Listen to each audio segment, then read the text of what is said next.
आज मैं आपको सागिर सिद्दीकी साहब का लिखा हुआ इंतहाई खूबसूरत कलाम आपकी समाअतों की नजर करता हूँ।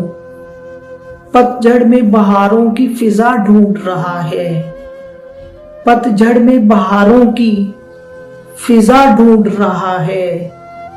पागल है जो दुनिया में वफा ढूंढ रहा है, खुद अपने ही हाथों से वो घर अपना जलाकर अब सर को छुपाने की जगह ढूंढ रहा है। कल रात को ये शख्स जिया बांट रहा था, क्यों दिन के उजाले में दिया ढूंढ रहा है। शायद कि अभी उस पे ज़वाल आया हुआ है, जुगनू जो अंधेरे में जिया ढूंढ रहा है।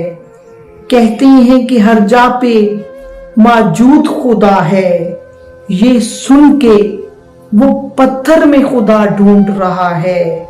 उसको तो कभी मुझसे मोहब्बत ही नहीं थी, क्यों आज वो फिर मेरा पता ढूंढ रहा है।